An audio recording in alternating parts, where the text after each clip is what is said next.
चलिए हम a truly beautiful mind chapter start करते हैं। सबसे पहले हम करेंगे थीम, फिर समरी और आखिर में line wise explanation of the chapter. A truly beautiful mind chapter में आइंस्टाइन की लाइफ और उनके अचीवमेंट्स के बारे में बताया गया है। भले ही आइंस्टाइन बचपन में ज़्यादा कुछ नहीं कर पाए, पर बाद में उन्होंने बड़ा नाम हासिल किया। ऑथर ने उनकी दो क्वालिटीज के बारे में बताया है। एक तो उनकी साइंटिफिक खोज और दूसरी उनकी इंसानियत की भावना। साइंटिफिक खोज से साइंस में रिवॉल्यूशन आ गया। अच्छे ह्यूमन बीइंग होने की वजह से वो वर्ल्ड पीस और डेमोक्रेसी के लिए काम करते रहे। चलिए अब हम चैप्टर की समरी स्टार्ट करते हैं। एल्बर्ट आइंस्टाइन 14 मार्च 1879 को जर्मनी की सिटी अल्म में पैदा हुए थे। 2.5 साल की उम्र तक वो बोल नहीं सकते थे। जब उन्होंने बोलना शुरू किया तो वो एक ही वर्ड को 2 बार बोलते थे। उनके साथी उनको बोरिंग कहकर चिढ़ाते थे। आइंस्टाइन की मदर उन्हें सन की समझती थी क्योंकि उनका सिर बहुत बड़ा था। स्कूल में हेडमास्टर ने उनके बारे में उनके फादर को बोला था कि आइंस्टाइन कोई भी फील्ड को चुने वो कभी सफल नहीं हो पाएंगे। पर आइंस्टाइन ने सबको गलत साबित कर दिया। 6 साल की एज में उन्होंने अपनी मदर के कहने पर वायलिन बजाना शुरू किया। बाद में वो बहुत अच्छा वायलिन बजाने लगे। जब वो 15 साल के थे तो उनकी फैमिली म्यूनिक में शिफ्ट हो गई। म्यूनिक के स्कूल में बहुत ज़्यादा डिसिप्लिन था, इसीलिए आइंस्टाइन ने उसे छोड़ दिया। वो स्विट्जरलैंड में शिफ्ट हो गए जहां जर्मनी बोली जाती थी, ताकि वो अपनी पढ़ाई कंटिन्यू कर सके। यहाँ के स्कूल लिबरल नेचर के थे। आइंस्टाइन मैथमेटिक्स और फिजिक्स में बहुत इंटेलिजेंट थे। स्कूल खत्म होने के बाद उन्होंने ज्यूरिक की यूनिवर्सिटी में एडमिशन ले लिया। वहां उन्हें सर्बिया की स्टूडेंट मिली। उसका नाम मिलेवा मारिक था। बाद में दोनों ने शादी की। आइंस्टाइन को ग्रेजुएशन खत्म करने के बाद कोई नौकरी नहीं मिली। 1902 में उन्हें बर्न के एक पेटेंट ऑफिस में टेक्निकल असिस्टेंट का काम मिला, पर वो सीक्रेट वे में फिजिक्स में रिसर्च करते रहे। 1905 में आइंस्टाइन ने special theory of relativity publish की। उससे E is equals to mc² का फॉर्मूला निकल कर आया। यहाँ E का मतलब है एनर्जी, M का मतलब है मास, C का मतलब है स्पीड ऑफ लाइट। इस थियरी से आइंस्टाइन बहुत पॉपुलर हो गए। 1903 में आइंस्टाइन ने मिलेवा से शादी की। उनके 2 बेटे थे, पर 1919 में उनकी शादी टूट गई और फिर उसी साल आइंस्टाइन ने अपनी कजन एल्सा से शादी कर ली। 1915 में आइंस्टाइन ने general theory of relativity publish की। वो बहुत फेमस हो गए। उनके काम को साइंटिफिक खोज कहा गया। 1921 में उन्हें फिजिक्स में नोबेल प्राइज मिला। 1933 में वो अमेरिका हमेशा के लिए शिफ्ट हो गए। जर्मनी में तब नाजी का रूल हो गया था। 5 साल बाद अमेरिका के फिजिक्स के एक्सपर्ट्स बहुत परेशान हो गए क्योंकि जर्मनी ने एटम बॉम्ब खोज निकाला था। आइंस्टाइन ने अमेरिका के प्रेसिडेंट फ्रैंकलिन डी रूजवेल्ट को न्यूक्लियर बॉम्ब के बुरे प्रभाव से रिलेटेड एक लेटर लिखा। इस लेटर की वजह से अमेरिका ने अपना एटम बॉम्ब बनाया और जापान के शहर हिरोशिमा और नागासाकी पर 1945 में फेंक दिया। आइंस्टाइन इससे हिल गए और उन्होंने एक लेटर यूनाइटेड नेशंस को लिखा जिसमें एक वर्ल्ड गवर्नमेंट बनाने की सलाह दी, पर इससे कोई फायदा नहीं हुआ। आइंस्टाइन ने अपना बचा हुआ जीवन वर्ल्ड पीस और डेमोक्रेसी में लगा दिया। 1955 में उनकी डेथ हो गई। वो 76 साल के थे। उन्हें साइंटिफिक जीनियस और वर्ल्ड सिटीजन का दर्जा दिया गया। चलिए अब हम चैप्टर का लाइन वाइज एक्सप्लेनेशन स्टार्ट करते हैं। Who do you think of when you hear the word genius? Who is a genius? What qualities do you think a genius has? Genius का मतलब होता है बहुत खूबियों वाला। जब आप बहुत खूबियों वाला वर्ड सुनते हो तो आप किसके बारे में सोचते हो? बहुत खूबियों वालों की क्या क्वालिटीज होती हैं? We shall now read about a young German civil servant who took the world by storm about 100 years ago. Civil servant का मतलब होता है गवर्नमेंट की नौकरी करने वाला। Took the world by storm का मतलब होता है बहुत फेमस होना। अब हम एक यंग गवर्नमेंट की नौकरी करने वाले के बारे में पढ़ेंगे जो 100 साल पहले दुनिया में बहुत फेमस हो गया था। In the summer of 1905, the 26-year-old published in quick succession 4 groundbreaking papers about light, the motion of particles, the electrodynamics of moving bodies and energy.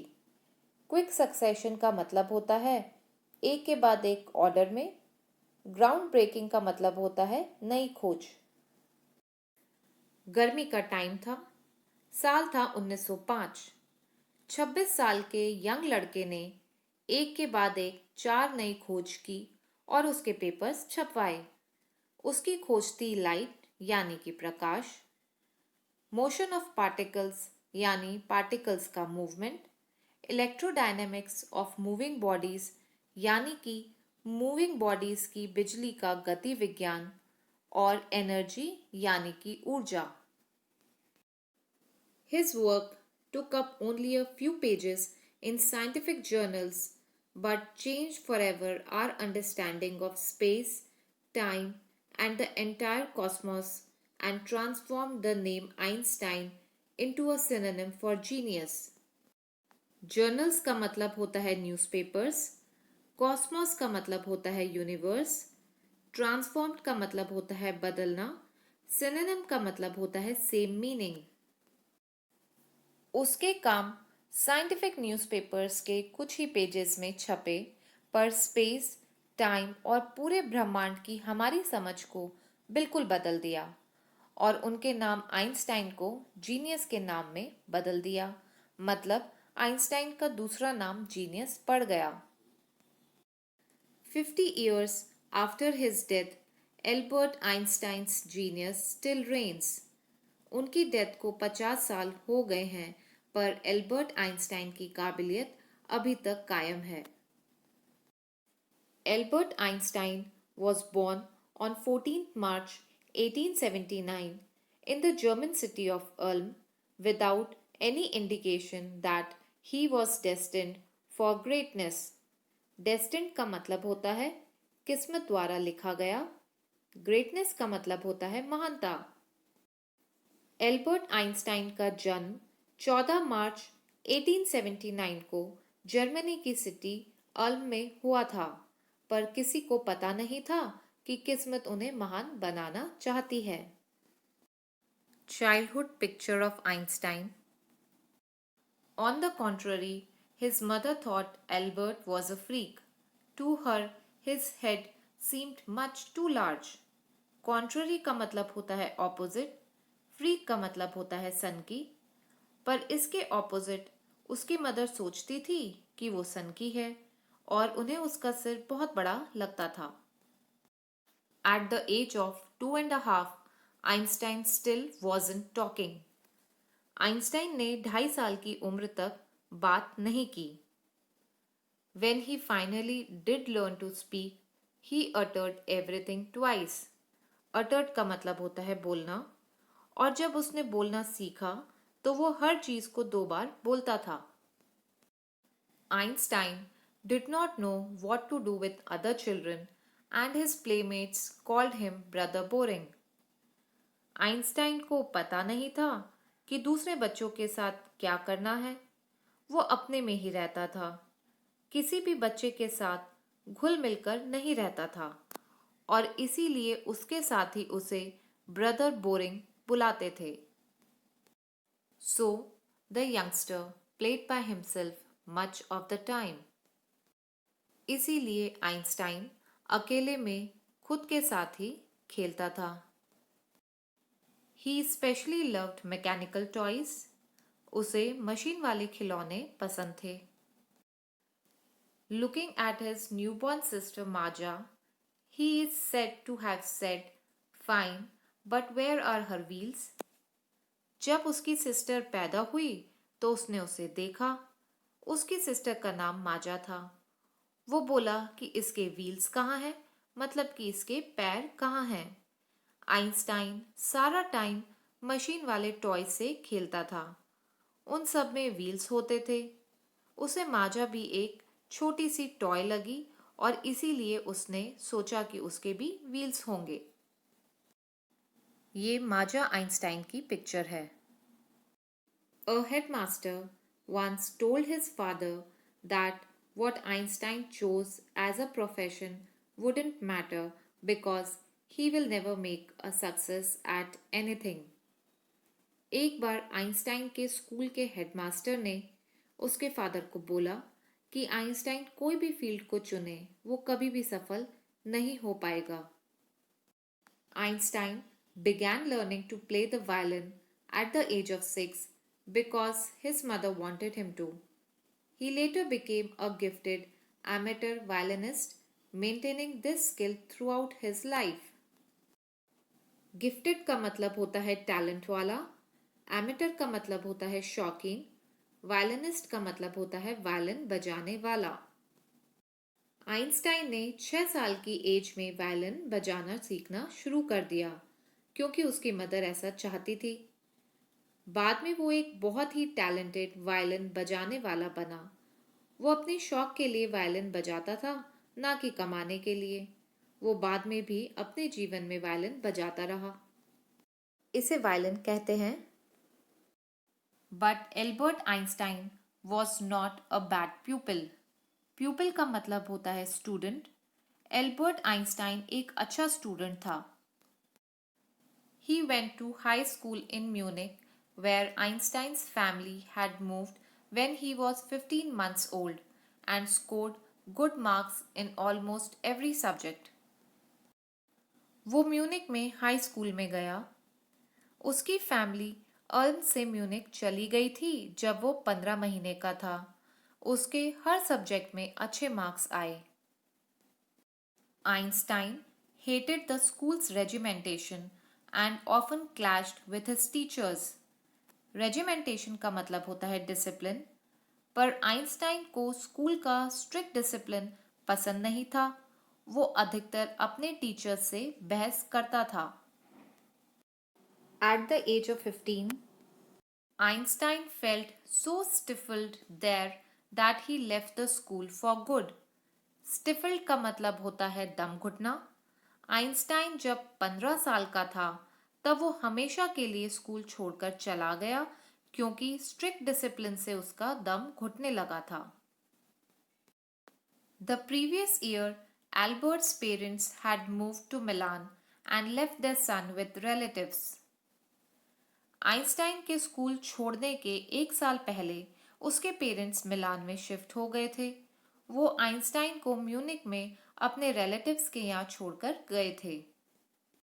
After prolong discussion, Einstein got his wish to continue his education in German speaking Switzerland in a city which was more liberal than Munich. Prolong का मतलब होता है लंबे, liberal का मतलब होता है उदार. म्यूनिक में स्कूल बहुत स्ट्रिक्ट था. आइंस्टाइन को बड़ी मुश्किल हो रही थी. उसने अपनी फैमिली से लंबी बातचीत की.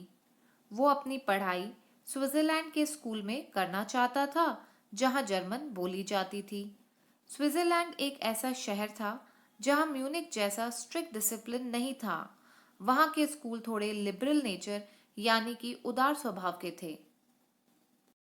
Einstein was highly gifted in mathematics and interested in physics, and after finishing school, he decided to study at a university in Zurich. Einstein mathematics में बहुत अच्छा था. उसे फिजिक्स अच्छी लगती थी. अपने स्कूल की पढ़ाई पूरी करने के बाद उसने डिसाइड किया कि वो ज्यूरिक की यूनिवर्सिटी में पढ़ेगा। But science wasn't the only thing that appealed to the dashing young man with the walrus mustache. Walrus एक तरह की मूंछ होती है। डैशिंग का मतलब होता है हैंडसम। साइंस के अलावा उसे और भी चीज़ें पसंद थी। वो एक खूबसूरत नौजवान था जिसकी वॉलरस मूंछ थी। He also felt a special interest in a fellow student, Mileva Marik, whom he found to be a clever creature.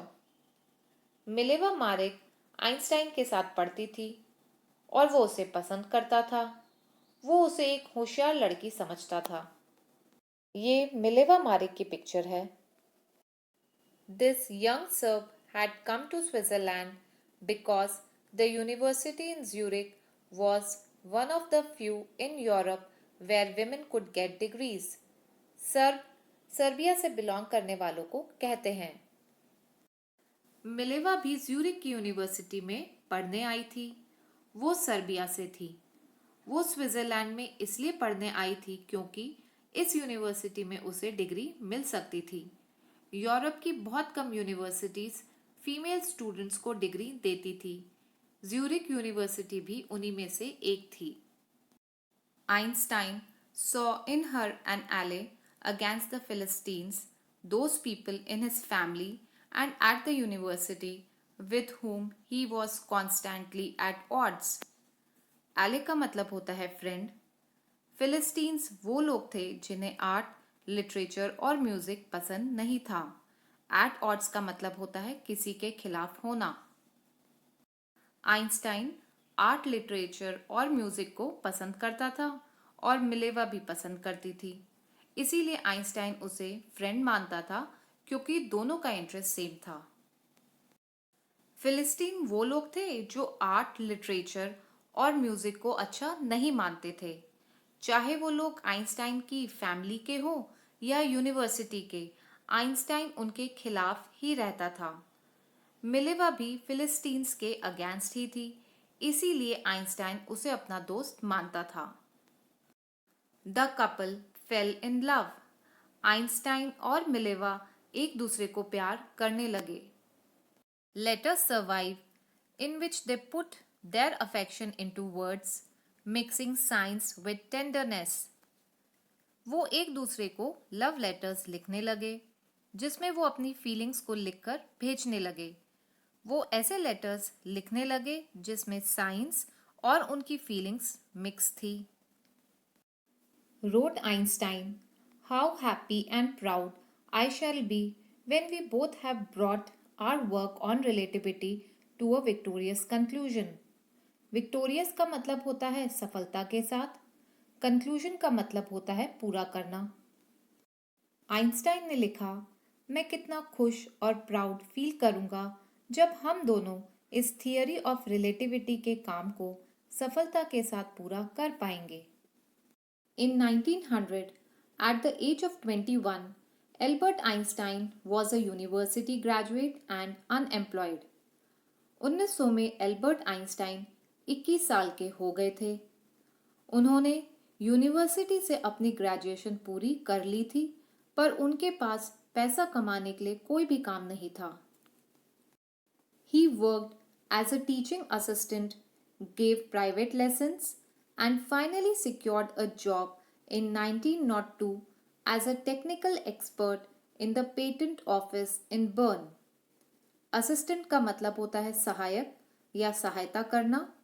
Technical expert वो होता है जो नई नई टेक्निक्स में अच्छा हो। एल्बर्ट आइंस्टाइन ने टीचर का सहायक का काम करना शुरू किया।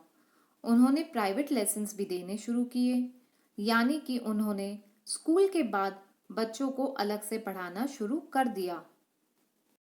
पेटेंट का मतलब होता है अगर किसी ने कोई नई चीज इन्वेंट की है तो उस पर सिर्फ उसी का राइट होगा, कोई और उस चीज को कॉपी करके नहीं बना सकता।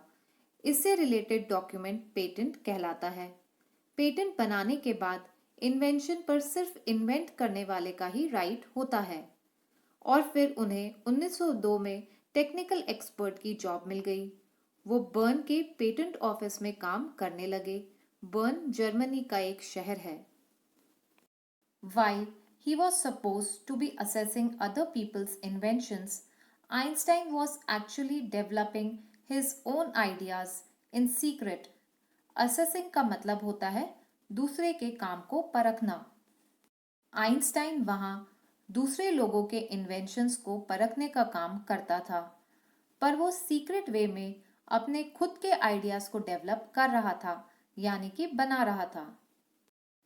He is said to have jokingly called his desk drawer at work the Bureau of Theoretical Physics. Bureau का मतलब होता है ऑफिस, थियोरेटिकल का मतलब होता है थियोरी से रिलेटेड। आइंस्टाइन ने अपनी टेबल जिस पर वो काम करता था को मजाक में थियोरेटिकल फिजिक्स का ऑफिस कहा था। इस टेबल पर उसने फिजिक्स से रिलेटेड अपने आइडियाज और प्रिंसिपल्स लिखने शुरू किए थे। One of the famous papers of 1905 was Einstein's special theory of relativity, according to which time and distance are not absolute. Absolute का मतलब होता है अपने आप में पूरा होना। 1905 में आइंस्टाइन ने अपना पहला पेपर पब्लिश किया। वो स्पेशल थियरी ऑफ रिलेटिविटी था। इसमें यह बताया गया है कि टाइम और डिस्टेंस को अकेले मेजर नहीं कर सकते हैं। उनका मेजरमेंट किसी और चीज़ पर भी डिपेंड करता है। इसीलिए टाइम और डिस्टेंस एब्सोल्यूट नहीं है, यानी कि वो अपने आप में कंप्लीट नहीं है, वो किसी और पर भी डिपेंड करते हैं। Indeed, two perfectly accurate clocks will not continue to show the same time if they come together again after a journey if one of them has been moving very fast relative to the other. Accurate का मतलब होता है सही। इस special theory of relativity के हिसाब से अगर दो क्लॉक्स हैं जो एकदम सही टाइम बता रही हैं और वो मूव कर रही हैं, तो भी वो एक जैसा टाइम नहीं शो करेंगी। एक क्लॉक दूसरी क्लॉक से ज़्यादा फास्ट मूव करेगी। From this followed the world's most famous formula which describes the relationship between mass and energy. इस थियोरी से दुनिया का सबसे फेमस फॉर्मूला आया जो मास और एनर्जी के रिलेशनशिप को बताता है। E is equals to mc square. In this mathematical equation, E stands for energy, m for mass and c for the speed of the light in a vacuum about 3 lakh kilometre पर second. Vacuum का मतलब होता है बिना हवा के होना। E is equals to mc square। यहाँ E का मतलब है एनर्जी, m का मतलब है मास और c का मतलब है लाइट की स्पीड जब हवा नहीं है। लाइट की स्पीड वैक्यूम में 3 लाख किलोमीटर पर सेकेंड है। When you sit with a nice girl for 2 hours, it seems like 2 minutes. When you sit on a hot stove for 2 minutes, it seems like 2 hours. That's relativity, Albert Einstein. जब आप किसी अच्छी लड़की के साथ 2 घंटे बैठते हो तो टाइम बहुत जल्दी बीत जाता है और ऐसा लगता है जैसे 2 मिनट ही हुए हैं। पर जब आप एक गर्म स्टोव पर 2 मिनट के लिए बैठते हो तो ऐसा लगता है जैसे 2 घंटे हो गए हैं। इसे ही रिलेटिविटी कहते हैं। इसीलिए अलग अलग टाइम फील होता है। While Einstein was solving the most difficult problems in physics, his private life was unraveling. Unraveling का मतलब होता है उलझना या खत्म होना। आइंस्टाइन फिजिक्स की सबसे डिफिकल्ट प्रॉब्लम्स सॉल्व कर रहा था, पर उसकी पर्सनल लाइफ उलझ रही थी, यानी कि उसकी मैरिड लाइफ खत्म हो रही थी। Albert had wanted to marry Mileva right after finishing his studies, but his mother was against it. Albert अपनी पढ़ाई खत्म होने के बाद तुरंत ही मिलेवा से शादी करना चाहता था, पर उसकी मदर इसके अगेंस्ट थी। She thought Mileva, who was 3 years older than her son, was too old for him. Einstein की मदर ने सोचा मिलेवा, जो कि आइंस्टाइन से 3 साल बड़ी थी, उसके लिए बहुत ओल्ड थी। She was also bothered by Mileva's intelligence. She is a book like you, his mother said. Einstein put the wedding off. उसकी मदर इसलिए परेशान थी कि मिलेवा बहुत इंटेलिजेंट थी। उसकी मदर ने आइंस्टाइन से कहा कि मिलेवा एक बुक की तरह है, जैसे कि तुम हो, यानी कि तुम दोनों ही बहुत होशियार हो। इसीलिए आइंस्टाइन ने अपनी मम्मी के समझाने पर शादी कैंसिल कर दी। The pair finally married in January 1903 and had 2 sons. जनवरी 1903 में आइंस्टाइन ने मिलेवा से शादी की और उनके 2 बेटे हुए। But a few years later the marriage faltered. Faltered का मतलब होता है कमजोर पड़ना, पर कुछ सालों बाद उनकी शादी टूट गई। Mileva meanwhile was losing her intellectual ambition and becoming an unhappy housewife. Mileva बहुत इंटेलिजेंट थी, पर शादी के बाद वो अपनी जिम्मेदारियों के चलते अपने एम्बिशन को पूरा नहीं कर पा रही थी और इसीलिए वो एक सैड हाउसवाइफ बन गई थी। After years of constant fighting, the couple finally divorced in 1919. Einstein married his cousin Elsa the same year. Mileva अपने एम अपने करियर को पूरा नहीं कर पा रही थी, इसीलिए वो परेशान रहने लगी। लगातार झगड़ों की वजह से उन दोनों को तलाक लेना पड़ा। वो 1919 में अलग हो गए। एल्बर्ट आइंस्टाइन ने उसी साल दूसरी शादी कर ली। उसने अपनी कजन एल्सा से शादी की। Picture of Elsa Einstein and Albert Einstein. Einstein's new personal chapter coincided with his rise to world fame. Coincided का मतलब होता है उसी टाइम होना। आइंस्टाइन ने जब एल्सा से शादी की, उसी टाइम एक और चीज हुई, और वो ये थी कि आइंस्टाइन पूरी दुनिया में फेमस हो गए थे। In 1915, he had published his general theory of relativity, which provided a new interpretation of gravity. Interpretation का मतलब होता है समझाना। ग्रेविटी वो फोर्स है जिससे अर्थ सारी चीजें अपनी तरफ अट्रैक्ट करती है। 1915 में आइंस्टाइन ने एक और पेपर पब्लिश किया। वो जनरल थियोरी ऑफ रिलेटिविटी था। इस थियोरी से ग्रेविटी को एक्सप्लेन करने का नया तरीका आ गया। An eclipse of the sun in 1919 brought proof that it was accurate. Eclipse का मतलब होता है ग्रहण। 1919 में सूर्य ग्रहण हुआ था। इस एक्लिप्स ने ये प्रूफ कर दिया कि आइंस्टाइन की जनरल थियोरी ऑफ रिलेटिविटी एकदम सही है। Einstein had correctly calculated in advance the extent to which the light from fixed stars would be deflected through the sun's gravitational field. Deflected का मतलब होता है दिशा बदलना, क्योंकि उसने किसी को टक्कर मारी। आइंस्टाइन ने 1915 में ही ये कैलकुलेट कर लिया था कि स्टार्स जो कि एक जगह फिक्स थे, उनमें से जो लाइट आ रही थी वो सन के ग्रेविटेशनल फील्ड से टकराकर कितनी हद तक अपना डायरेक्शन बदलेगी। उसकी कैलकुलेशन एकदम सही थी। The newspapers proclaimed his work as a scientific revolution. Revolution का मतलब होता है चेंज, प्रोक्लेम्ड का मतलब होता है घोषणा करना। इसीलिए न्यूज़पेपर्स ने ये घोषणा कर दी थी कि आइंस्टाइन का काम साइंस में एक रिवॉल्यूशन है। उसकी थियोरी से साइंस में बड़ा चेंज आया। Einstein received the Nobel prize for physics in 1921। 1921 में आइंस्टाइन को फिजिक्स के लिए नोबेल प्राइज मिला। He was showered with honours and invitations from all over the world and loaded by the press. Loaded का मतलब होता है प्रेस करना या तारीफ करना। आइंस्टाइन को बहुत सारे अवार्ड्स और ऑनर्स मिले। उन्हें दुनिया भर से इनविटेशंस आने लगे। प्रेस ने उन्हें बड़ा प्रेस किया, मतलब तारीफ की। When the Nazis came to power in Germany in 1933, Einstein emigrated to the United States. एमिग्रेटेड का मतलब होता है अपनी कंट्री को हमेशा के लिए छोड़कर दूसरी कंट्री में बस जाना। 1933 में हिटलर जर्मनी पर रूल करने लगा। वो एक नाजी रूलर था। जैसे ही नाजी का रूल जर्मनी में चालू हो गया, आइंस्टाइन जर्मनी को छोड़कर हमेशा के लिए यूनाइटेड स्टेट्स में सेटल हो गए। ये हिटलर की पिक्चर है।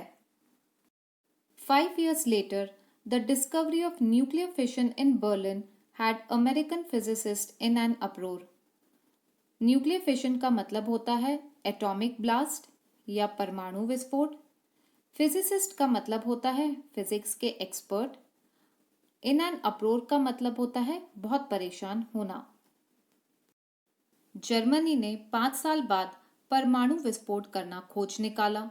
न्यूक्लियर फिशन का मतलब होता है एक बड़े न्यूक्लियस को छोटे छोटे न्यूक्लियस में तोड़ना ताकि बहुत सारी एनर्जी पैदा हो सके। इस खोज से अमेरिका में तहलका मच गया। वहां के फिजिक्स के एक्सपर्ट बहुत परेशान हो गए। उन्हें खतरा लग रहा था कि कहीं न्यूक्लियर फिशन का गलत यूज ना हो जाए। Many of them had fled from fascism just as Einstein had, and now they were afraid the Nazis could build and use an atomic bomb.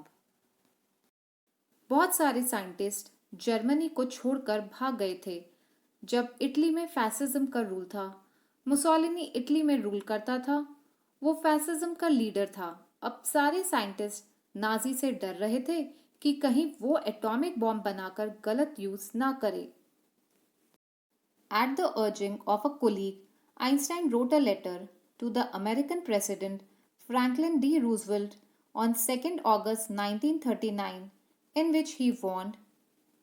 Urging का मतलब होता है रिक्वेस्ट करना। कुलीग का मतलब होता है साथ काम करने वाला। आइंस्टाइन ने अपने साथ काम करने वाले के रिक्वेस्ट करने पर एक लेटर अमेरिका के प्रेसिडेंट फ्रैंकलिन डी रूजवेल्ट को लिखा। उसने ये लेटर 2 अगस्त 1939 को लिखा। ये फ्रैंकलिन डी रूजवेल्ट की पिक्चर है। A single bomb of this type exploded in a port might very well destroy the whole port together with some of the surrounding territory. Exploded का मतलब होता है फटना। आइंस्टाइन ने इस लेटर में warn किया कि इस तरह का एक अकेला बम जो कि जर्मनी ने बनाया है बहुत तबाही ला सकता है। अगर ऐसा बम कोई पोर्ट पर फटा तो वो सारे पोर्ट को खत्म कर देगा और आसपास के इलाके भी तबाह हो जाएंगे। इस तरह का खतरनाक बम है ये कि सिर्फ बर्बादी ही ला सकता है। इससे पता चलता है कि आइंस्टाइन शांति में विश्वास रखते थे, सबका भला सोचते थे। His words did not fail to have an effect. Einstein के लेटर ने प्रेसिडेंट को अलर्ट कर दिया।